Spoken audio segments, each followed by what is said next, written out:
Grand Rising, everyone. I'd like to come to live. Spirit and coffee. Come on, coffee here. Mm-hmm. Yum, yum, yum. Okay, let's get started.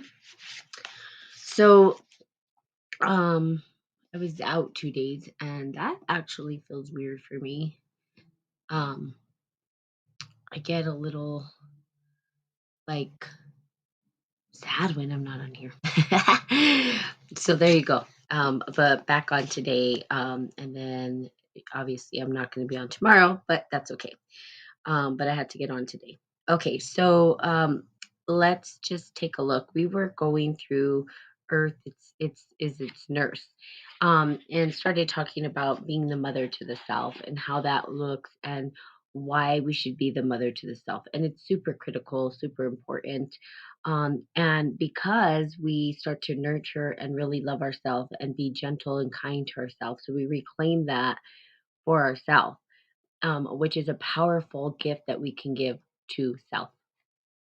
So, learning how to do that and also helps us to understand how to work with the masculine and feminine energies from within, and give it the power that it needs in order to move forward. So, pretty powerful stuff. Okay. So, the conjunction of Edward Kelly. And a reading from the Emerald Tablet, Personal Alchemy for Personal Transformation. The conjunction of Edward Kelly. At first glance, the life of Edward Kelly does not seem very explanatory.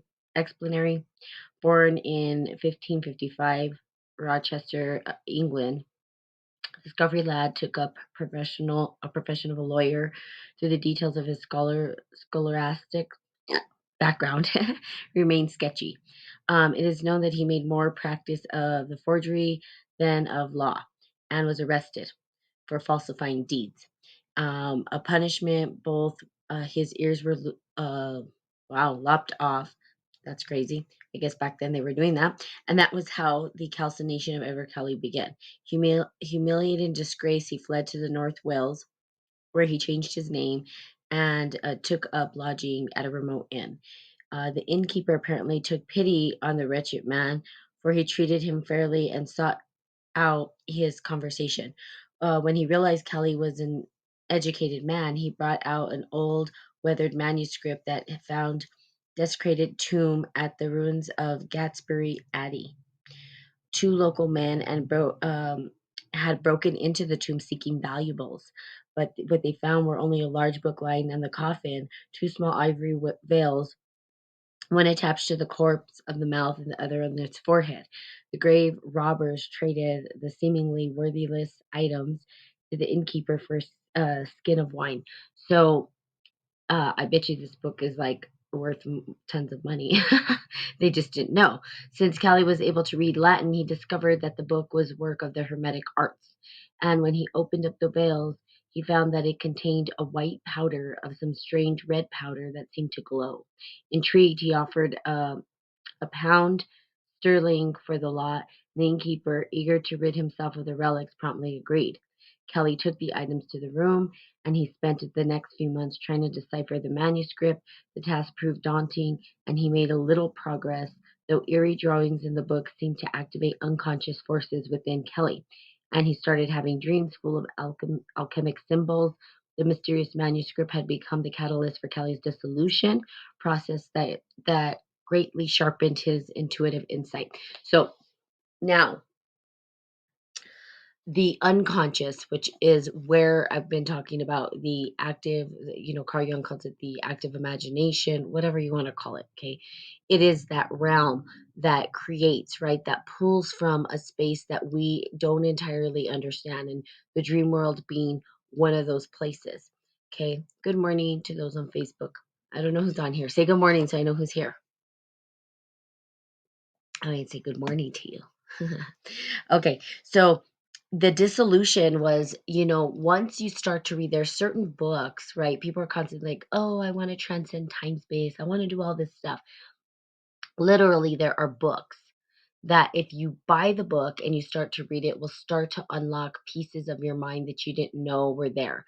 Really cool stuff, right? Where maybe your dreams start to become more vivid, or it unlocks a piece of the subconscious, and then it actually opens up the unconscious, where we're able to, or the collective unconscious, where we're able to pull information from a deeper space. Good morning, Cecile. How are you? Now, that's what they're talking about. And in Hermetics, if we go back and we start to look at, spiritual alchemy, and we start to read some of this stuff, what it does is it starts to tap into a place that we didn't even realize existed. Hey, Kumar, how are you? And so we start to go like, what is this? Right? Now, the active imagination is where we create whole new universes. And I'm saying this because that's what's happening now, because it's timely, to be honest with you, to talk about it. Why? Because right now people are creating universes, right? What is the metaverse and all this stuff they're coming up with? It's a universe. I mean, I don't know if it's true, but I heard people are buying land inside cyberspace, and I don't know what all, right? Because they're going to put their consciousness into this whole new universe, this whole new space. And that's what it is. It's a transcendence, or a new dimension, a new way of constructing a universe. So, why in the world, you can do that? So, you think about it. Do you want to be in someone else's universe? No, I personally, no, thank you. I want to be in my universe. So thank you very much. Okay. So, but it allows you to tap into the unconscious mind and dissolution in the process. So gradually, Callie discovered that the author of the book was Saint Dunstan, a Christian alchemist and a martyr.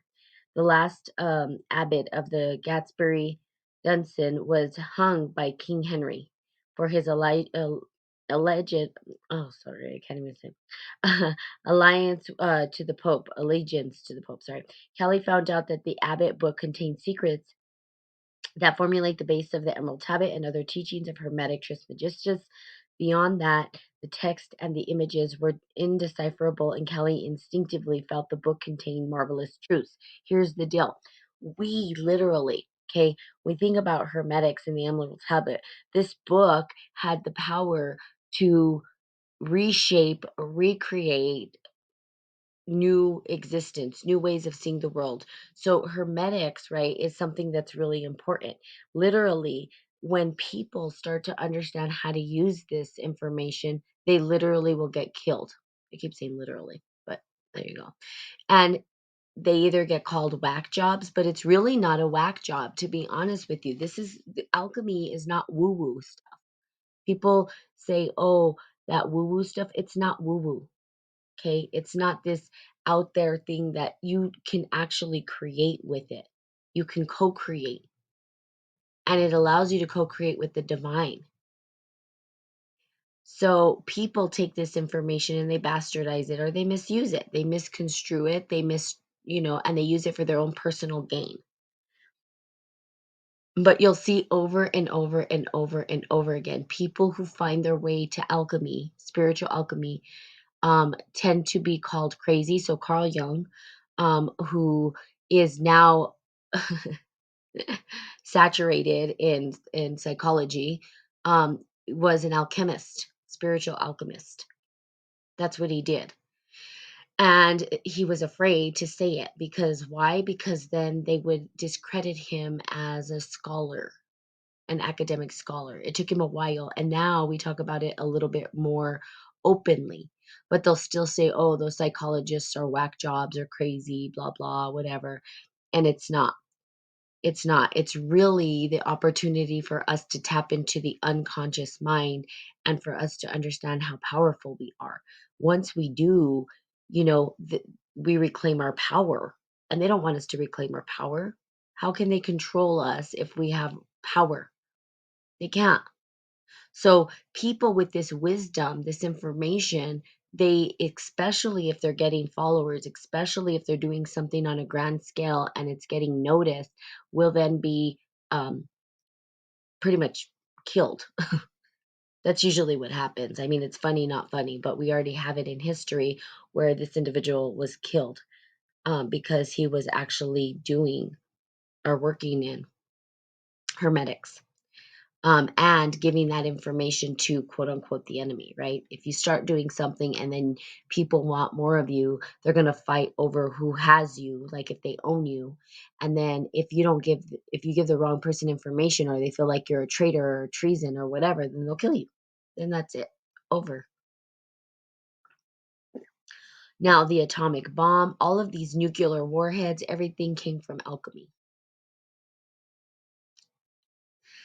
I can't stress it enough. Start focusing on alchemy and you'll understand how this entire thing has been constructed. Okay. So, in this act of separation, Kelly picked up what was left of his life and decided to dedicate all of his efforts to solving the mysteries contained in Dunstan's book. He soon forgot his own problems and took the manuscript to London to show it to Dr. John Lee. D, an acquaintance more knowledgeable in such things. D, a widely regarded mathematician and esoteric scholar, was an intense genius who entered Cambridge at the age of 15 and disciplined himself to sleep only 4 hours a day so he could devote more time to studying mythology and alchemy. Okay, mythology and alchemy. That's what I'm studying. Same thing. When Callie showed the manuscript and powers to Dee, the good doctor immediately recognized their value. Despite their opposing characters and lifestyles, Kelly and Dee agreed to collaborate on providing manuscript contents. In December, using the two mysteries, powders, and the following instructions in Dustin's book, the two men successfully transmuted almost 10 ounces of silver from 24 ounces of lead and uh, from the same quantity of tin, no less, and 10 ounces of pure gold. They contained experiment. They continued experimenting and had many failures as well as more successes. So the ethereal process, Dee wrote a letter, was once involved not only in knowledge of chemistry, but also demanded metaphysical changes in the two alchemists themselves. In fact, the two men even held seances and claimed to have conjured up spirits of Apollosis, Tanya. They used patterns of the Emerald Tablet to help them in their efforts. Dee swore that he would never use this spiritual knowledge to enrich himself, but would instead use it to find the secret of the Philosopher's Stone for all mankind. Here you go. Okay, now let's see who shows up because people may or may not show up to this, but super critical. Finding the Philosopher's Stone for all mankind. Literally, I cannot find your Philosopher's Stone. You've got to. That is up to you. It's your journey, right? I've been talking to people more and more, and they go, "Well, how did you come to this? How do you know this stuff? How do you, I don't know." Because those who are seeking will find the way.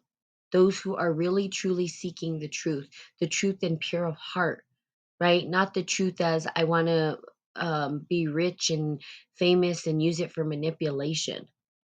You can do that too, but there's a consequence, right? It's almost like you sign over your soul, basically, and you're trapped, and you're a puppet to somebody if you do that, to the energy that's going to trap you and hold you.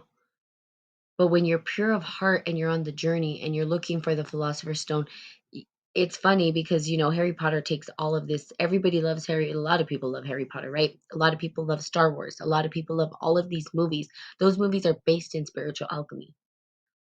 And they take these storylines from the spiritual alchemic process and they put it into a movie. And really, it's just information that's being regurgitated over and over and over. Hello, Krishna. So when we're looking at the Philosopher's Stone, this individual didn't want to use it for personal gain. Instead, he said, I want to use this information to help people to transcend, right? Good morning, Christina. And then he said, well, let's take it further, right? And so they learned how to use chemistry with it because that's what it is. Chemistry came from spiritual alchemy. Now, I wouldn't meddle in trying to turn any base metal into gold. That's not my no, for what? For riches? Literally, what would make me happy? To have a workshop, right? I call it a workshop. To have a space big enough that I can do the work that I need to do. And that work being what? Giving back to humanity, giving this information to humanity. I don't just do this for, I do it for my health for sure, but I'm doing it to leave a legacy of wisdom so that people have a place to remember, to understand. I don't know if anyone's gonna, I have, look, one, two people, right? But people come and go, in and out, in and out, in and out every single day. So I'm reading from the book Krishna, the Emerald Tablet Alchemy for Personal Transformation. And right now we're talking about the Hermetic teachings that were found. Somebody found them a long time ago, like 1555, and he started to decipher what an individual had, a book they had left behind, and trying to understand it, trying to decode it. And I perhaps it was going to happen with me because I'm leaving all kinds of writings behind, and they're really no good to nobody until people start to read and look into and then try to decipher. So I'm trying to put it together so that people can understand what it is I'm talking about. Now we have people, scholars, we have individuals who have committed themselves to the art of spiritual alchemy. And when those individuals that have done that have left information behind, some people don't know how to decode it, they don't know how to read it. There's alchemy by other people that I look at and can understand, and some I can't. But there's alchemy that I have that people would look at and not understand. Why? Because we all have it within us, we all have a piece of it to add. So for us to understand, you can add me on Telegram if you have Telegram. So um finding the philosopher's stone for all mankind, well, that's his problem right there. You can't find the philosopher's stone for all mankind. You can only teach people to find their own philosopher's stone because they have their own, and they have to find it within their self. Okay. In June 1583, British government issued an attachment on Kelly's possession that acted him of illegally minting gold coins. Kelly's possession that accused him for illegally. The following September, the authorities issued a similar decree against John Dee and immediately seized his entire library and locked him up. All his property and possessions. Fortunately, Kelly and Dee, with their wives and Dee's children, had just weeks before they sailed to Krakow, Poland, in the company of Polish noblemen. It is said that they repaired their benefactor with alchemic gold once they reached the homeland. 2 years later, Kelly and Dee moved to Prague, then considered the world center for alchemy. Okay. Dee preferred to work privately, but Kelly openly demonstrated the art of making gold, which was witnessed by dozens of reputable people. In the house of the physician of Europe, of Emperor Rudolph, Kelly transmuted a pound of mercury into fine gold in a process that left a small ruby at the bottom of the crucible.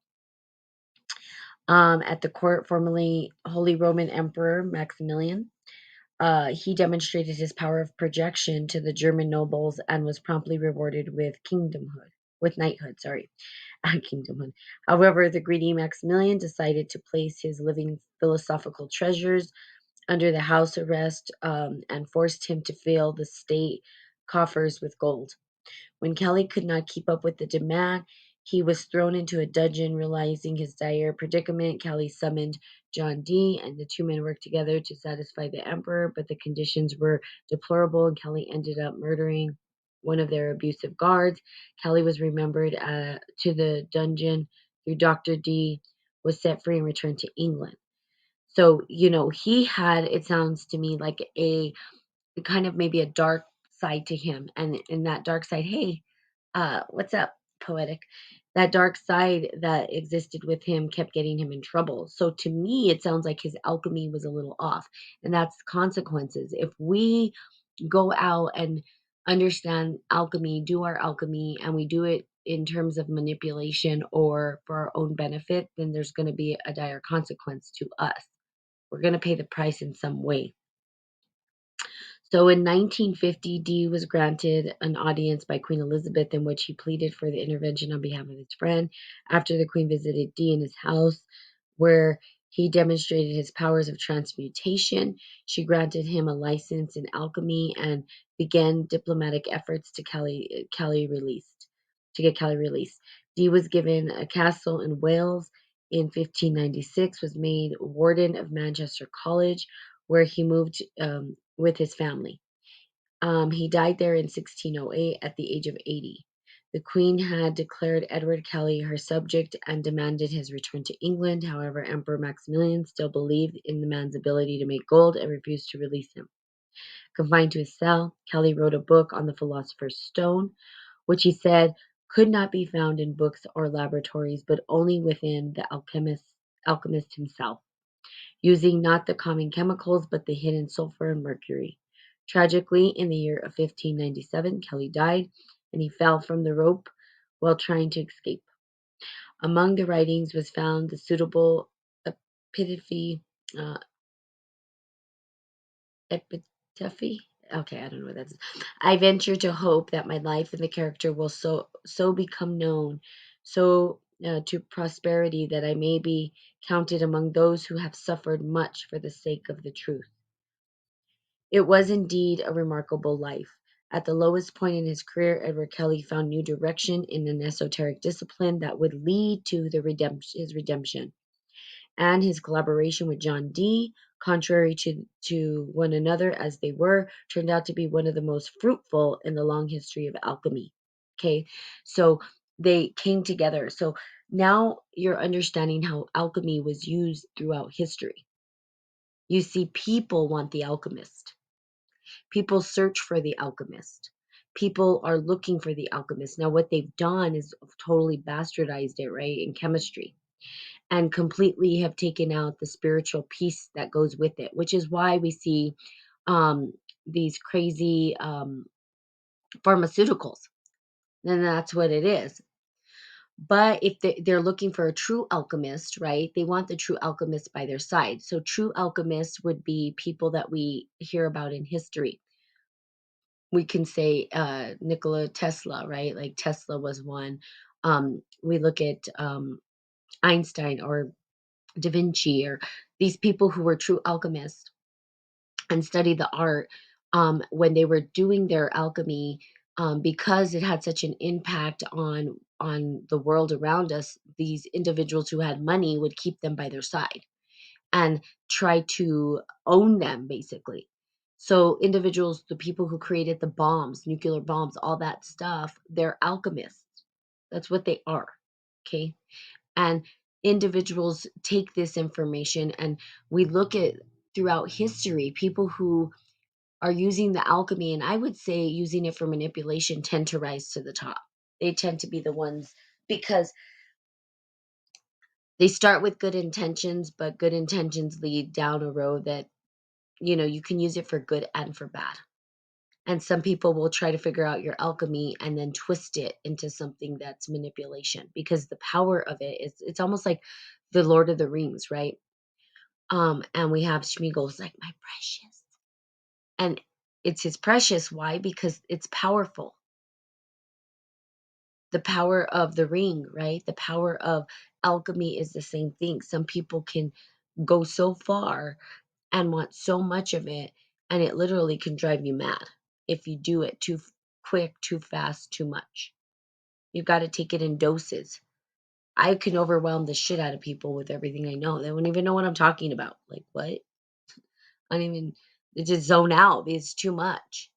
But I took it in small doses, right? I didn't just take it all at once. As you build up, the more interconnection that you make, especially in the brain starts to interconnect and fire off in different ways. You start to recreate and be the master of your space and place. And there's deeper understanding of how it applies to your life. And once you understand how to utilize it, and you start to be seen and people start to see you, and you start to magnify and your alchemy gets bigger, well, then you're going to have people show up. They're going to come knocking at your door. That's the way it works. These individuals who have created these massive things using alchemy, all of it under the guise of alchemy. I can't stress it enough. That's where you want to understand what's going on in the world. You want to understand how things are created. Everything's created from spiritual alchemy. The construct of all that we see, humanity, okay, from the human perspective, basically, is alchemy. So these individuals, look at this guy using his alchemy, ended up in a castle. He was a doctor. How did he end up in a castle? Because he was using his alchemy. And then they wanted a piece of that. And they said, okay, well, we need to gift you something in order for that to happen. If you can make gold, right?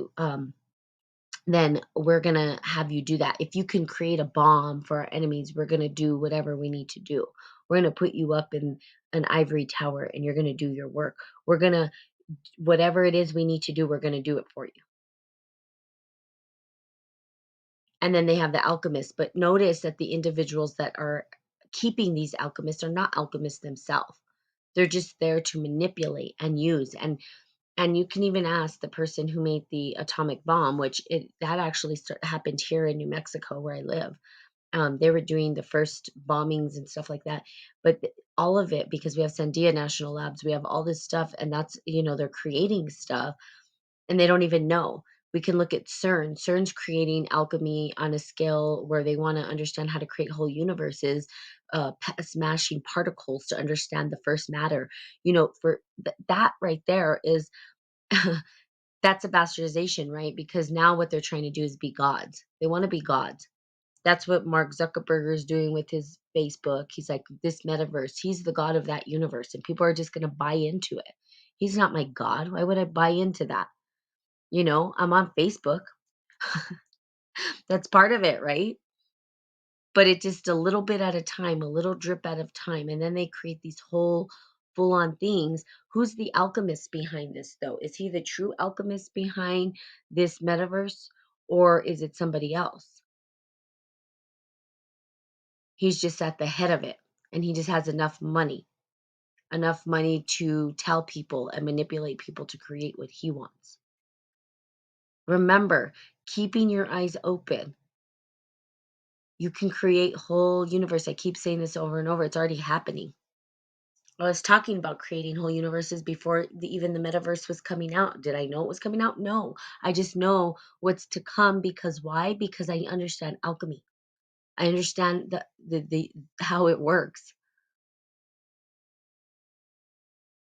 And this is my life's work, right? Forever and ever and ever. And it's going to continue and continue and continue to do it.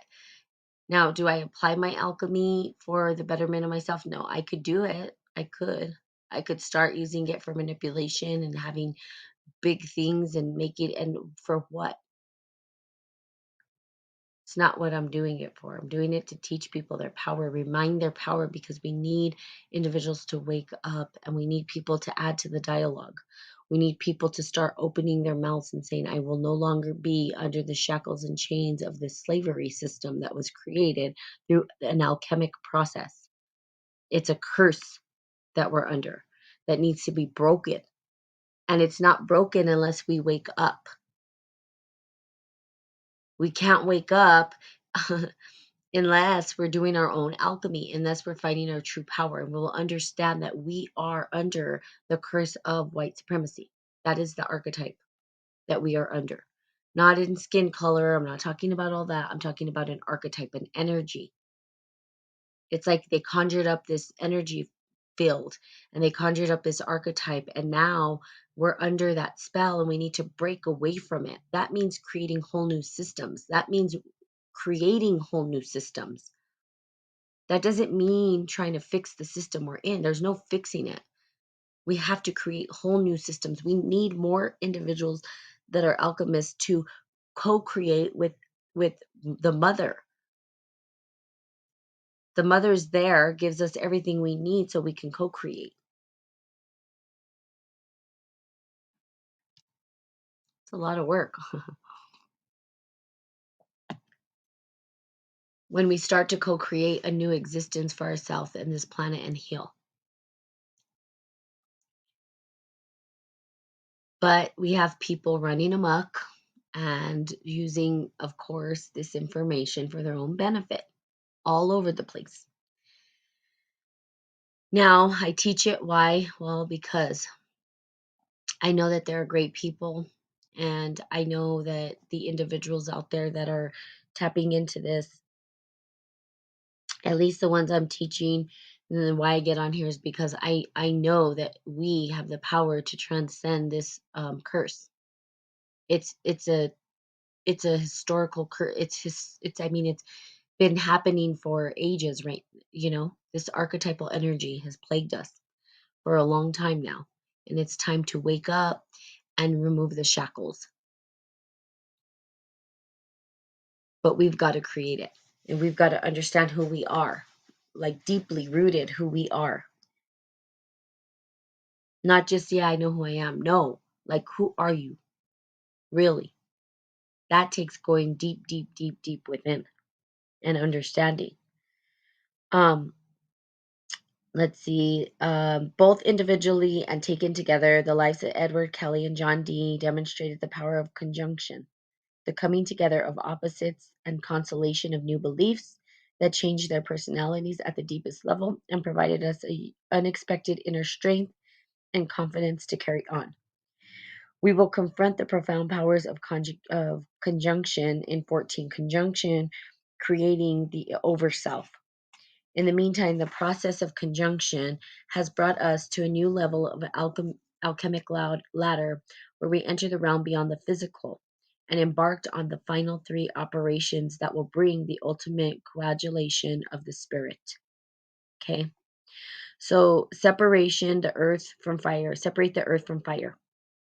Okay, so we will go on to this next time for the next on Monday, but it's the power of true imagination.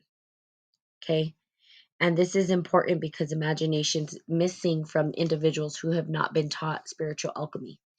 It's part of the great trickery that they've done to us.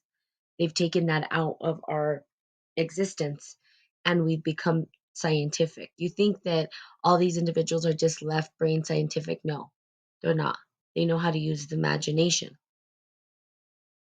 They're the ones creating while we're stuck in this other piece, this very left brain scientific way of thinking, and the active imagination has no time to catch up because we're so ingrained in it. It's like we're 5 times removed from it. We have to reclaim that, and that's what they took away from the ancestors, from the natives, from all of these ancient traditions, the drum ceremonies, right, which ignited that active imagination, connect us to that spiritual inner being, that power that was within. Drums being the big one. They took all of that away from the natives here. So we had ayahuasca, peyote, all this stuff come in because they would transcend using drums and they would be able to enter into the realm of the 5 dimension, 6 dimension, whatever dimension it was, the spiritual realm, the collective unconscious, whatever you want to call it, the heavens, that was taken away. And because it was taken away, society itself has fallen into the trap and the illusion of white supremacy. It's a curse. It's a curse. The curse was there. There's even a writing of a native who talked about the curse that would come. And I can't remember who wrote it. I have to find the article. And the article talks about how um, the natives were talking about who could do the best spells, or I can't remember, or whatever. And they were cursing each other. And her curse was the white man will come. Well, to me, it wasn't the white man, it was the archetype, the glorified white archetypal energy. That glorified archetypal energy being what we call today white supremacy. People think white supremacy has to do with skin color and it doesn't. It's beyond that. It's more than that. It's an archetypal energy that was conjured up in alchemy. We're tangled up in it. Everybody is. People say, "Well, I don't believe it." That's okay, don't believe it. You're still a part of it. It's kind of like if you put yourself in this metaverse that's being created and you can't tell the difference between reality or the metaverse and saying, well, I don't believe in the metaverse, but you're in it. It's like the Matrix. I don't believe in the Matrix. Well, don't believe in it, but you're in it. Same thing. We're under a spell that needs to be broken. It's the white supremacy archetype. It's an archetype that showed up and we're under the guise of it and we need to break it. And what I think it's going to be, and this is my prophecy, and this is how I am going to break the curse. It's going to be an old black woman that breaks the curse. An archetypal energy, not a person, an energy. A wise, old, dark, the one that's rejected, right? Like that old lady that gets rejected, that nobody wants. That's what will break the curse. And guess what? The people who have lived under the guise of this archetypal energy and have benefited from this archetype are freaking out. They don't know what to do because it's coming. That would be chaos, if you want to call it chaos. The great mother. The great mother is the womb. It's that dark, dark, dark space. It's old, it's wise. And it's coming to serve justice, but it's still loving and kind. But it's scary because it devours, and that's where people get afraid because it's chaos. And if we can't open our eyes to this, we're all going to get a piece of it. So why? We don't need to. We just honor the mother. It's that simple. But no, the white supremacist archetype will not do it. Why? Well, because they've been benefiting from it. Who wants to get rid of their privilege? It's hard just to give up everything you have, right? The kingdom. How do I give up this quote unquote kingdom that I created?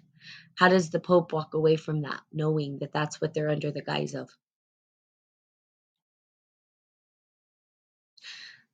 Pretty crazy, powerful stuff. I can get in big trouble. If I had enough followers on here and people understood what I was talking about, I guarantee I would be in trouble for speaking out the way I do. Promise you. Because they feel like it's an attack on their institutions. And then, oh, somebody knows our secret. Yeah, people know. But how do we break it? That's the question. So to be determined, I will be coming out with my own way of breaking that particular archetypal energy in perhaps a book. So there you go. Let it be known. The greatest treason known to man, and those who understand and utilize it for their own power and glory, justice will come. Not justice as in human justice, but cosmic justice. So those individuals should be maybe perhaps a little scared. I know I would if chaos was coming for me. The great mother was coming for me to devour me, but not a loving way, but in a way that, yeah, you can no longer do this. I'm here to break that curse so that my people can live. The people that are remember the loving, kind people. There's still loving, kind people out there, I promise you. I'm hopeful for humanity. I'm cheering for humanity that we will find our way home. Some will, some won't. Nothing I can do about it. I'll just continue to do my podcast and do what I know how to do, and that's it. That's all I can do, right? I can only do what I can do. I just take what I have and whatever's given to me by the divine, I just take it and I just do it. And whoever's here to take that message, even if it's just one poetic person, um, good morning, watching from Philly. Oh, I didn't know if Christina was in Philly. But I don't know if she's on here still. But the 1, 2 people, whoever watches it, there you go. Reclaim your power through the mother. I was talking about this the other day. See, there's movies coming out. I'll just say this one thing. If we notice, I like watching movies, and I love watching certain series and stuff like that because they understand what's happening and they use their alchemy through movies. Literally, they give us a storyline. They tell us what's going on. And I've noticed in all these movies, it's about powerful women coming together and learning how to use chaos, which is the great mother, the energy force that comes through them. There's a couple of Netflix shows and Prime, like the Wheel of Time is one, and The Witcher is another. You watch those movies and you'll see how chaos comes through, and they even call it chaos because it is the great mother's chaos, and it's the most powerful energy. The great mother has more power than the sacred masculine, and that's what they're afraid of. And women, when we talk about gender, women hold the potential to move that energy through them more than men. We understand chaos way well. Why? Because well, we hold birth. We have the potential to hold life within us. That is a whole chaos, right? When you're holding new life in you, but also because of our hormones, also because we share our blood with the world. Our blood gets shed. We are the sacrifice. We are the one who is shedding the blood. And they used to share blood with the earth, and we don't do that anymore. We've cut off those rituals, completely cut off those rituals.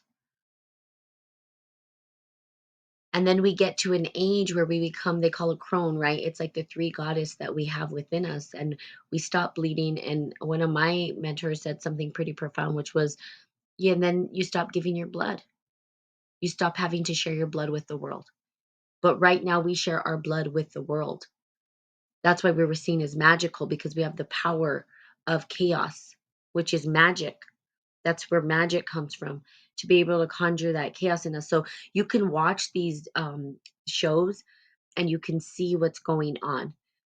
Don't worry, there's still, I have some, they still try to play out the same storyline of the white savior, of course, which is, of course, something that I have my issues with. But the fact that I'm looking at these women and how they're showing how the women are chaos, and that's what I'm talking about. At least there's a visual that you can understand what I mean. We have that. All of us women have that power. It's not just a select few, it's all of us if we choose. The great mother will come. That's who's coming. And it's coming for that archetypal energy. And I declare it so. I declare it so, to create new worlds that are in harmony, a new world that's in harmony, and they're trying to escape it. They're trying to escape it through the metaverse. What do you think that is? That's their big escape. They don't want to be torn up by chaos, so they're afraid. So what are they doing? Creating new universes.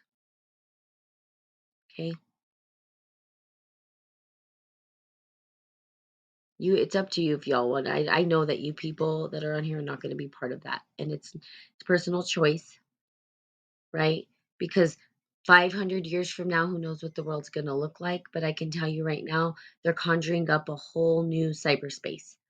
And it's a universe that's created by those individuals that are afraid that chaos is coming for them. But they can't escape it. Because, see, it's going to just follow them into the next dimension. It's not going away. You can't get rid of it.